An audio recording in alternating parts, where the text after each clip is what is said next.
టాటరా classic రెటినాలకు world class treatment ఇప్పుడు మన భీరంగూడలో American laser eye hospitals.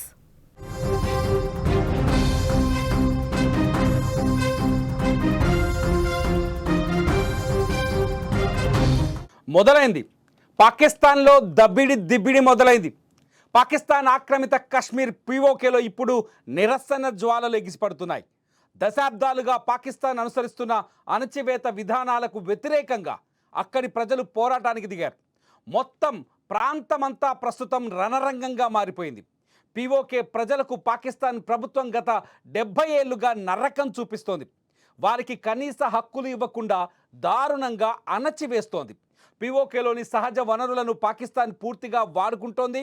అయితే ఆ వనరుల నుంచి కనీస శాతం ప్రయోజనాన్ని కూడా స్థానిక ప్రజలకు ఇవ్వటం లేదు పాకిస్తాన్ ప్రభుత్వం. ఈ పరిస్థితుల్లో తమకు జరుగుతున్న అన్యాయంపై ప్రజల్లో మేల్కొల్పు వచ్చింది, తిరుగుబాటు వచ్చింది. దీంతో వారు ఏకంగా ప్రభుత్వంపై, షెహబాజ్ షరీఫ్ ప్రభుత్వంపై వ్యతిరేకంగా భారీ నిరసనలు, ర్యాలీలు చేస్తున్నారు. పౌర సమాజ కూటమి అయిన అవామీ యాక్షన్ కమిటీ ఏఏసీ ఆధ్వర్యంలో ఈ నిరసనలు జరుగుతున్నాయి. నిన్న షట్టర్ డౌన్ వీల్జామ్ పేరుతో నిరవధిక బంద్కు పిలుపునివ్వగా దీనికి స్థానికుల నుంచి పెద్ద ఎత్తున మద్దతు లభించింది. మార్కెట్లు, షాపులు, స్థానిక వ్యాపారాలు పూర్తిగా మూతబడ్డాయి. నిన్న రవాణా కూడా పూర్తిగా స్తంభించిపోయింది. పీఓకేలో పాకిస్తాన్ బలవంతపు ఆక్రమణ నుంచి తమకు స్వేచ్ఛ కావాలంటూ జనం నినాదాలు చేస్తున్నారు. వారు కథం తొక్కడంతో ఆ ప్రాంతమంతా దద్దరిల్లిపోయింది. అయితే దీన్ని అణచివేసేందుకు ముజఫరాబాద్లో నిరసనలో పాల్గొన్న పౌరులపై పాకిస్తాన్ సైన్యం, ఐఎస్ఐ మద్దతున్న ముస్లిం కాన్ఫరెన్స్ సాయుధ దుండగులు కాల్పులు జరిపారు. ఈ దారుణ ఘటనలో 2 అమాయకులు చనిపోయారు. దీంతో పాటు 22 మంది గాయపడ్డారు. పరిస్థితిని అదుపులోకి తెచ్చేందుకు పాక్ సర్కార్ పీఓకే వ్యాప్తంగా ఇంటర్నెట్ను నిలిపేసింది. అలాగే భారీగా పోలీసులను మోహరించింది.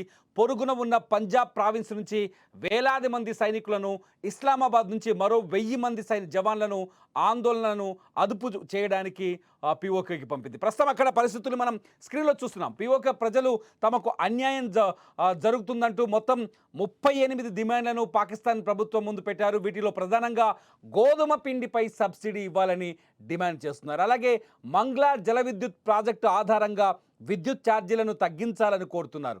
వీటితో పాటు పీఓకేలో అసెంబ్లీలో పాకిస్తాన్లో నివసిస్తున్న కశ్మీరీ శరణార్థుల కోసం కేటాయించిన 12 సీట్లను రద్దు చేయాలని డిమాండ్ చేశారు. ఈ సీట్ల వల్ల స్థానికులకు తీవ్ర అన్యాయం జరుగుతోందని ఆరోపిస్తున్నారు. ఈ డిమాండ్లపై ఏసీసీతో పాక్ సర్కారు చర్చలు జరిపినా అవి సఫలం కావట్లేదు. దీంతో ఏసీసీ తమ ఆందోళనను మరింత ఉధృతం చేసింది. ఈ పరిస్థితుల్లో పీఓకే ప్రజలు పక్కనే ఉన్న భారతదేశాన్ని చూసి తీవ్రంగా కుమిలిపోతున్నారు, బాధపడుతున్నారు. పక్కనే ఉన్న మన జమ్మూ కాశ్మీర్ రాష్ట్రంలో ప్రజలు అనుభవిస్తున్న స్వేచ్ఛ, అభివృద్ధిని చూసి వారు ఆవేదన చెందుతున్నారు. మాకు భారత్లో ఉన్నంత స్వేచ్ఛ పాకిస్తాన్లో లేదు, మీరు స్వేచ్ఛావాయువులు పీల్చుకుంటున్నారు, మేము బందిఖానలో ఉన్నామంటూ పీఓకే ప్రజలు నిరసన ప్రదర్శనలో బహిరంగంగా నినాదాలు చేస్తున్నారు. ఒకవేళ ప్రభుత్వం ఇలాగే మొండిగా, క్రూరంగా వ్యవహరిస్తే రానున్న రోజుల్లో పీఓకే ప్రజలే తమను భారత్లో కలుపుకోమంటూ భారత ప్రభుత్వాన్ని వేడుకునే రోజు ఎంతో దూరంలో లేదని స్పష్టంగా అర్థమవుతుంది. ఎందుకంటే తమ పక్కనే ఉన్న భారత పౌరులకు లభిస్తున్న సమానత్వం, గౌరవం కోసం వారు తహతహలాడుతున్నారు. తమ ఆంక్షలు నెరవేరే వరకు ఈ తిరుగుబాటు ఆగదు అని నిరసనకారులు గట్టిగా చెప్తున్నారు. మొత్తానికి పీఓకే ప్రస్తుతం అల్లకల్లోలంగా కనిపిస్తుంది. పాకిస్తాన్ నసీబ్ సరిగా లేదని స్పష్టంగా అర్థమవుతుంది. పాకిస్తాన్ ప్రభుత్వం పైన, ముఖ్యంగా షెహబాజ్ షరీఫ్ ప్రభుత్వం పైన తిరుగుబాటు వచ్చింది. ఇది కేవలం షెహబాజ్ షరీఫ్ ప్రభుత్వం పైన మాత్రమే కాదు, మొత్తం పాకిస్తాన్ పైన తిరుగుబాటు అని చెప్పాలి. ఎందుకంటే ఎప్పుడైతే పీఓకే పాకిస్తాన్ అదుపులో ఉందో, పీఓకే పైన మొదటి నుంచి పాకిస్తాన్లో అధికారంలోకి వచ్చిన ప్రతి ప్రభుత్వం సవతి తల్లి ప్రేమనే చూపిస్తున్నాయి. పీఓకే ప్రజల బాగోగులని ఏమాత్రం పట్టించుకున్న దాఖలాలు కనిపించట్లేదు. పాకిస్తాన్ చాలా స్పష్టంగా, పాకిస్తాన్ కానీ ఐఎస్ఐ కానీ పీఓకేని మొదటి నుంచి ఒక ఉగ్రవాద కేంద్రంగానే అభివృద్ధి చేసింది. అక్కడున్న ఉగ్రవాద శిబిరాలు ఏర్పాటు చేసి ఆ ఉగ్రవాద శిబిరాల ద్వారా భారత్ పైన ఉగ్రవాదాన్ని ఉసిగొల్పే ప్రయత్నమే చేసింది. కానీ ఆ పీఓకేలో ఉన్న పాక్ ఆక్రమిత కశ్మీర్లో ఉన్న ప్రజల ఆకలి బాధలను వాళ్ళ జీవితాన్ని ఏనాడు పట్టించుకున్న దాఖలాలు లేవు. జైసే మహమ్మద్ కావచ్చు, లష్కరే తొయిబా కావచ్చు, హిజ్బుల్ ముజాహిద్దీన్ కావచ్చు, ఇటువంటి ఉగ్రవాద సంస్థలు ఇవాళ పహల్గామ్లో దాడి చేసిన టిఎన్ఎఫ్ లాంటి పహల్గామ్లో దాడి చేసిన ఉగ్రవాద సంస్థ కూడా ఇటువంటి ఉగ్రవాద సంస్థలకి కేంద్రంగా మారింది పీఓకే. నిజానికి పీఓకేలో ఉన్న కశ్మీరీలు భారత్లో కలవాలనే ఆశతో ఉన్నారు. చాలా రోజులుగా భారత్ ఎప్పుడు పీఓకేని స్వాధీనం చేసుకుంటుంది అనే ఆశతో కూడా చాలా స్పష్టంగా కనిపిస్తున్నారు. ఇవాళ ఆందోళనలు కూడా మనం అబ్జర్వ్ చేయొచ్చు. చాలా స్పష్టంగా చెప్తున్నారు. ఎప్పుడైతే కశ్మీర్లో స్వేచ్ఛ వచ్చిందో, కశ్మీర్లో ఉన్న పౌరులకి సమానత్వం దక్కిందో, కశ్మీర్లో ప్రజాస్వామ్య ప్రభుత్వం వచ్చిందో, కశ్మీర్కు ప్రత్యేక ఆర్టికల్ లేకుండా ఎప్పుడైతే కేంద్రం చర్యలు తీసుకుందో, ఆ చర్యలు తీసుకున్న తర్వాత ఆ స్వేచ్ఛని, కశ్మీర్లో అనుభవిస్తున్న స్వేచ్ఛని కావచ్చు, కశ్మీర్లో జరుగుతున్న అభివృద్ధిని కావచ్చు, వీటిని చూసి పీఓకేలో రియాక్షన్ స్పష్టంగా కనిపిస్తుంది. భారత ప్రభుత్వం కూడా రెగ్యులర్గా ప్రభుత్వం నుంచి కూడా కొన్ని విశ్లేషణలు వస్తున్నాయి. మన కేంద్రంలో ఉండే నాయకులు, జాతీయ నాయకులు కూడా చాలా స్పష్టంగా చెప్తున్నారు. ఎట్టి పరిస్థితుల్లోనూ పీఓకేని స్వాధీనం చేసుకొని తీరుతామని చెప్తున్నారు. పీఓకేని స్వాధీనం చేసుకోవాలి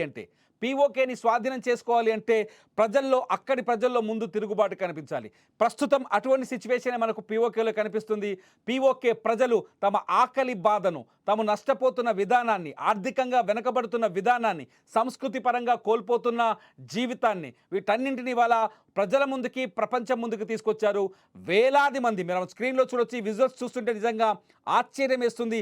పాకిస్తాన్ ప్రభుత్వం ఎంత రాక్షసత్వంగా ప్రవర్తిస్తుంది, షెహబాజ్ షరీఫ్ ప్రభుత్వం ఎంత నీతిమాలిన విధానాలని అమలు చేస్తుంది, షెహబాజ్ షరీఫ్ ప్రభుత్వం పీఓకే ప్రజల్ని ఎందుకు సవితి తల్లి ప్రేమను చూపిస్తూ పీఓకే ప్రజలని ఇబ్బందులకు గురి చేస్తుంది అనే విషయాన్ని చాలా స్పష్టంగా మనకు అర్థమవుతుంది. పీఓకేతో పాటు సేమ్ ఇదే తిరుగుబాటు మొదటి నుంచి బలూచిస్తాన్లో కూడా ఉంది. బలూచిస్తాన్ని ఎలా అయితే పాకిస్తాన్ దోచుకుంటుందో, అక్కడి నిధుల్ని కావచ్చు, అక్కడి గనుల్ని కావచ్చు, మైనింగ్స్ కావచ్చు, బలూచిస్తాన్ని ఎలా దోచుకుంటుందో అదేవిధంగా పీఓకే కూడా దోపిడీకి గురవుతుంది. దీన్ని ఇవాళ మనం సమర్థించాల్సిన అవసరం ఉంది.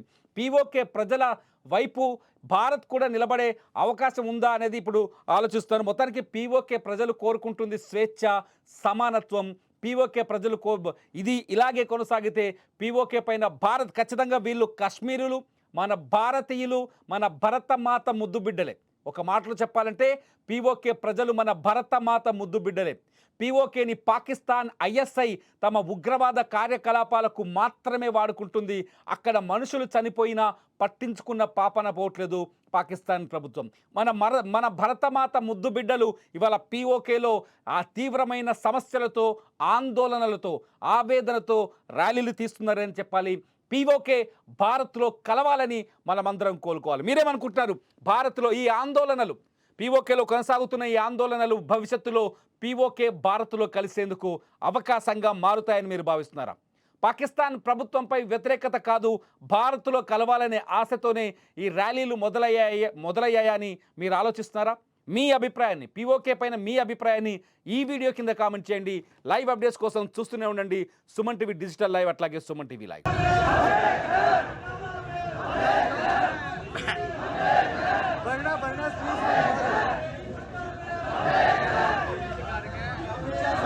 रास्ते टूट जाएंगे तो लोग आएंगे, चौक तो अपना है, लोग चौक में आएंगे।